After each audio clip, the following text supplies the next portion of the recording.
Hello dear children, welcome to Brain Root Mathematics Whirlwinds for Grade 5 और आज हम start करने वाले हैं एक नया chapter that is chapter number 12 जिसका नाम है area.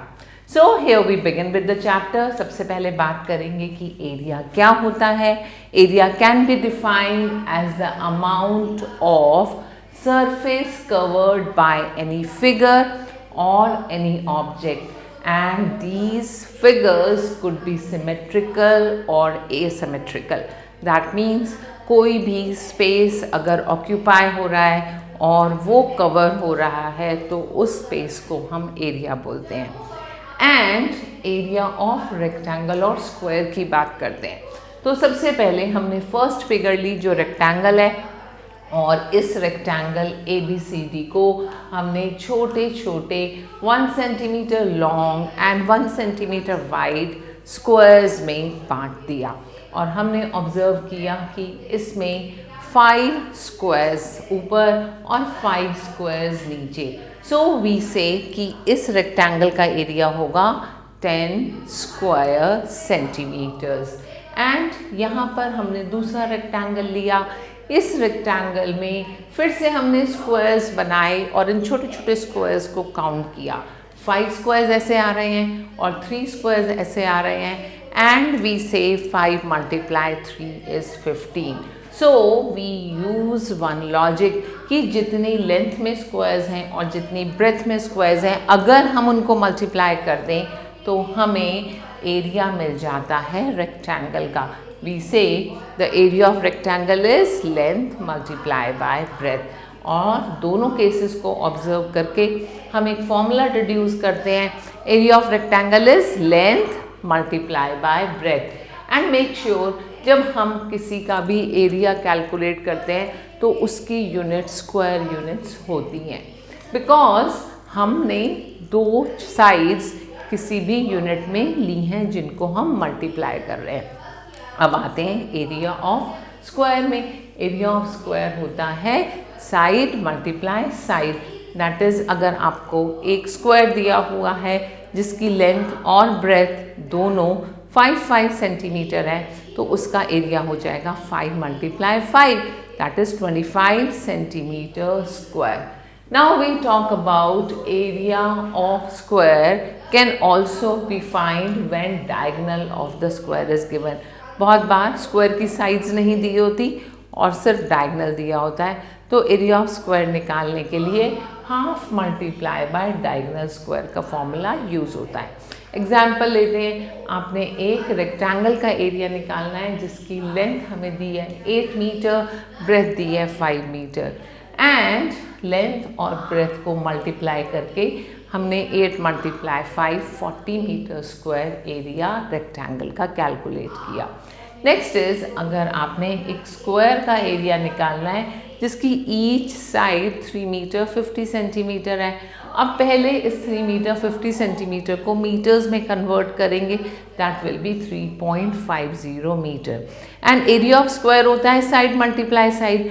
So we write down 3.5 multiply 3.5 and the answer becomes 12.25 meter square।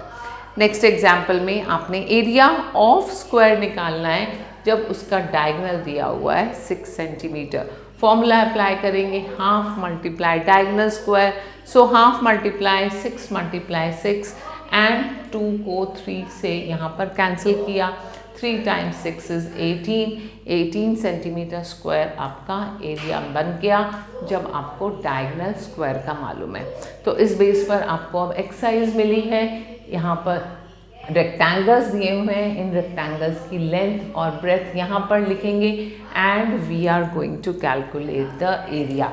So first वाले में आपको 50 सेंटीमीटर ब्रेथ दिया है, 80 सेंटीमीटर लेंथ दिया है, इन दोनों को मल्टीप्लाई किया we got 4000 centimetre square. Make sure हमेशा यूनिट साथ में लिखेंगे एंड इन दिस वे आप और क्वेश्चंस को भी अटेम्प्ट करेंगे। इस क्वेश्चन में लेंथ, ब्रेथ और एरिया के कंसर्न में बात हो रही है and here length is missing, breadth is given, area is given। ऐसे केस में एरिया को हम ब्रेथ से डिवाइड करते हैं तो हमें लेंथ मिल जाता है, और अगर ब्रेथ कैलकुलेट करनी है तो एरिया को हमने लेंथ से डिवाइड किया तो हमें ब्रेथ मिल जाएगी। Got it?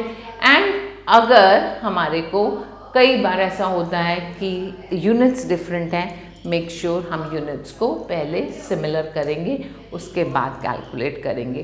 क्वेश्चन 3 में आपको डायगोनल दिया हुआ है, आपने एरिया कैलकुलेट करना है। So you are going to use the formula half multiply diagonal square. Now finding the area when the whole square is not covered. बहुत बार आपकी जो शेप्स होती हैं वो सिमेट्रिकल नहीं होती, ऐसे केसेस में हम अपनी फिगर्स का एरिया कैसे निकालते हैं?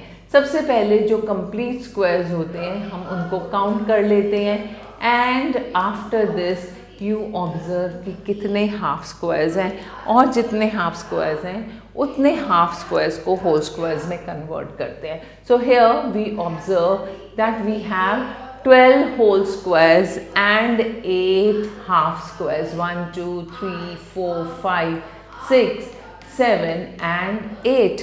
And 8 half squares का मतलब होता है 4 complete squares. तो 12 और 4 को ऐड किया, हमें मिला 16 square units इस asymmetrical shape का area. Now you have similar questions here.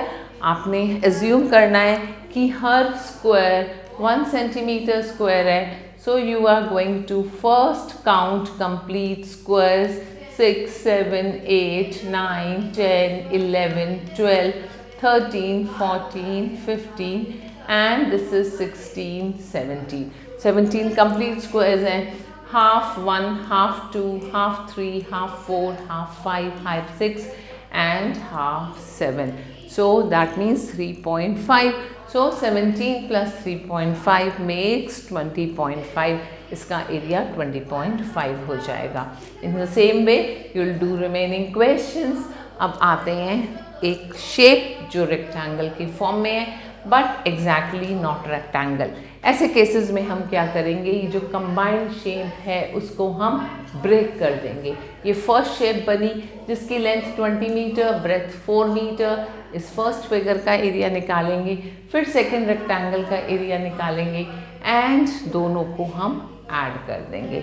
Similarly here also you are going to break the figure in small rectangles और उनको फिर हम ऐड करेंगे and the same pattern to be followed here. और इसको हम और सिंपल वे में कर सकते हैं। हमने यहाँ पर ब्रेक किया, यहाँ ब्रेक किया और यहाँ ब्रेक किया। Now you can easily calculate the area of first rectangle, second rectangle, third rectangle and fourth rectangle and you will get the area. Now coming to the next question, we see that the diagonal divides these squares or rectangle into two equal triangles. Find the area of each figure and then find the area of right angle triangle by dividing it by 2. So first we are going to find the area.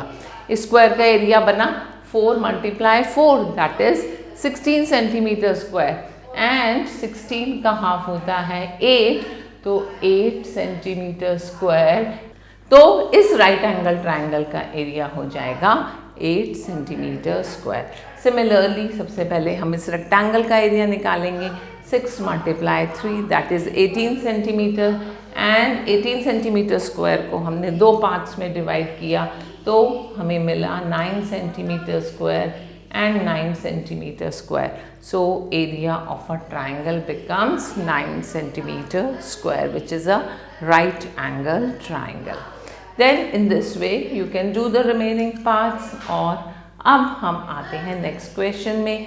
यहाँ पर आपको एक school का model दिया हुआ है जो हमारा रेक्टेंगल और स्क्वायर्स की फॉर्म में डिवाइडेड है। यू हैव टू फाइंड कि गार्डन का क्या एरिया है, प्लेग्राउंड का क्या एरिया है, स्कूल का क्या एरिया है, ये जो स्कूल की बिल्डिंग है। Bye counting the squares you can find these areas. Very interesting question and this way you have understood the concept of area of square and rectangles. So stay tuned, फिर मिलते हैं एक new topic के साथ, एक new chapter के साथ। We will meet back again. Goodbye.